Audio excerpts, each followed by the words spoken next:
గ్రామాల్లో సర్పంచ్ ఎన్నికలకు తొలి విడత నామినేషన్ల పర్వం ముగిసింది. చివరి రోజు కావడంతో జోరుగా పత్రాలైతే దాఖలయ్యాయి. అటు ఏకగ్రీవాల కోసం పార్టీలు జోరుగా ప్రయత్నాలు చేశాయి.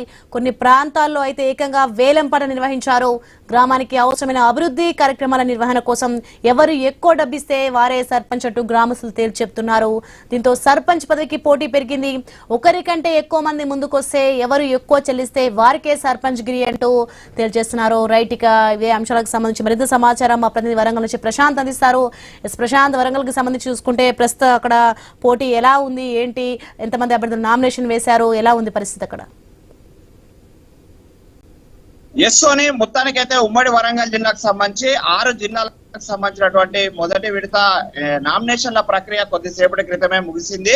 ఆ 26 మండలాలలో ఇప్పటికే ఇటు 160కి పైగా గ్రామ పంచాయతీలలో ఈ యొక్క ప్రక్రియ కొనసాగే అవకాశం ఉంది. ఇప్పటికే 8 నా గ్రామ పంచాయతీలకు సంబంధించి ఏకగ్రీవాలు అయినట్లు మనకు ప్రాథమికంగా అందుతున్న సమాచారం ప్రకారం తెలుస్తుంది. ఇప్పటికే అటు జయశంకర్ భూపాలపల్లి జిల్లాలో 1, మహబూబాద్ జిల్లాలో 2, జనగామ జిల్లాలో 2, ములుగులో 1, వరంగల్లో 1, మొత్తంగా 8 గ్రామ పంచాయతీలు ఏకగ్రీవంగా అయ్యాయి. మిగతా చోట్ల మాత్రము 3 ప్రధాన పార్టీలకు సంబంధించినటువంటి అభ్యర్థులు బరిలో ఉండి త్రిముఖ పోరుగానైతే ముందుకు పోయే అవకాశం అయితే కనిపిస్తుంది. అయితే ఈ యొక్క స్థానిక సంస్థలలో రాజకీయ పార్టీల గుర్తులు ఉండనప్పటికీ కూడా అటు పార్టీలు బలపరిచిన అభ్యర్థులను గెలిపించుకుంటే మా పార్టీ అధికారంలో ఉంది, మా పార్టీ గతంలో చేసిన అభివృద్ధి అంటూ, మా పార్టీ కేంద్రంలో ఉందంటూ కూడా 3 ప్రధాన పార్టీలు ఆ పార్టీకి ఓటేస్తేనే, మా అభ్యర్థి గెలిస్తేనే అభివృద్ధి సాధ్యం అనేది కూడా చెప్పే అవకాశం అయితే కనిపిస్తుంది. సోని, ముఖ్యంగా ఉమ్మడి వరంగల్ జిల్లాకు సంబంధించి అయితే ఇప్పటికే ఇటు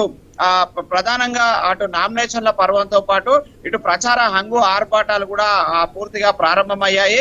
అటు తాయిలాలు కావచ్చు, ఇటు ఆశావాహులు తమ యొక్క అభ్యర్థిత్వాన్ని నిరూపించుకోవడం కోసము ప్రజలను అటు ప్రలోభాలకు పెట్టేటువంటి ప్రయత్నాలలో కూడా మునిగి తేలుతున్న పరిస్థితి అయితే కనిపిస్తుంది. ఈ రోజుకు మొదటి విడత నామినేషన్ల పర్వం ముగిసింది. రేపటి నుండి 2వ విడత నామినేషన్ల ప్రక్రియ ప్రారంభమవుతుంది. 2వ విడతలకు కూడా 24 మండలాలకు సంబంధించి ఉమ్మడి వరంగల్ జిల్లాలోని 24 మండలాలకు 2వ విడతల ఎన్నికలు జరిగే అవకాశం ఉంది. ఆ 24 మండలాలకు సంబంధించి కూడా రేపటి నుంచి నామినేషన్ల ప్రక్రియ ప్రారంభమవుతుంది. అయితే మొదటి విడత పూర్తయిన నామినేషన్ల ప్రక్రియను రేపు స్క్రూటినీ చేసి ఎల్లుండి విత్డ్రాలకు ఛాన్స్ ఇచ్చారు. ఎల్లుండి విత్డ్రాల అనంతరము పార్టీ గుర్తులను కేటాయిస్తారు. ఇది మొదటి విడత 11వ తేదీన ఎన్నికలకు సంబంధించి సమాయత్తం చేస్తున్నారు. 9వ తేదీ సాయంత్రం 5 గంటల వరకు ప్రచారం చేసుకోవాలి. 9వ తారీఖు సాయంత్రం 5 గంటలకు ప్రచారాన్ని కూడా ముగించే విధంగా అన్ని రకాల ఏర్పాట్లు చేశారు. ప్రశాంత వాతావరణంలో ఎన్నికలు నిర్వహించేందుకు ఇటు పోలీస్ శాఖ, అటు రెవెన్యూ, ఇటు పంచాయతీరాజ్ శాఖ సారథ్యంలో సంయుక్తంగా ఈ యొక్క ఎన్నికల నిర్వహణకైతే ఇప్పటికే ప్రధానంగా ఏర్పాట్లు పూర్తి చేశారు. అటు ఎన్నికల సిబ్బందికి ట్రైనింగ్స్ కూడా పూర్తి చేశారు. అటు బ్యాలెట్ పద్ధతిలో ఈ యొక్క ప్రక్రియ సాగుతుంది. ముఖ్యంగా సర్పంచ్ కి, వార్డు మెంబర్లకు 2 కలర్ల బ్యాలెట్లు ఉంచడానికి నిశ్చయించున్నారు. అదొకటి తెలుపు రంగు, ఒకటి లేత గులాబీ రంగుగా 2 రంగులలో బ్యాలెట్ పేపర్లను ఉపయోగిస్తారు. ఒక బ్యాలెట్ పేపర్ సర్పంచ్ కి అయితే, మరో బ్యాలెట్ పేపర్ వార్డు మెంబర్లకు ఉపయోగించేందుకు అయితే 2 రకాలుగా ఆ యొక్క ప్లానింగ్ కూడా చేశారు. అయితే అభ్యర్థుల పైన ఎలాంటి బకాయిలకు సంబంధించి కావచ్చు, కుల ఆదాయ సర్టిఫికెట్ల పైన కావచ్చు రేపు పూర్తిగా స్క్రూటినీ చేసే అవకాశం ఉంది. అయితే ఆ గ్రామ పంచాయతీలలో మేజర్ గా చూసేటి 2 విషయాలు. ఒకటి ఓటర్ లిస్ట్ లో ఆ గ్రామ పంచాయతీలో ఓటు ఉందా లేదా, రెండోది ఆ జనరల్ సీట్లలో కనుక అభ్యర్థులు పోటీ చేసే సందర్భంలో బీసీలు అయితే, ఎస్సీ ఎస్టీలు అయినా కూడా క్యాస్ట్ సర్టిఫికేట్ ప్రొడ్యూస్ చేయాల్సి ఉంటుంది. అదేవిధంగా ఆ గ్రామ పంచాయతీలో కానీ ప్రభుత్వానికి ఎలాంటి బకాయిలు లేవు అనేది నో డ్యూ సర్టిఫికేట్ ప్రొడ్యూస్ చేయాల్సి ఉంటుంది. కాబట్టి పెద్దగా స్క్రూటినీలో తప్పే అవకాశాలు అయితే తక్కువగా ఉన్నాయంటున్నారు. అదేవిధంగా ఇప్పటికే ఇది 3 పిల్లల నిబంధనను ఎత్తేసిన నేపథ్యంలో చాలా మంది ఆశావాహులు కూడా ఈసారి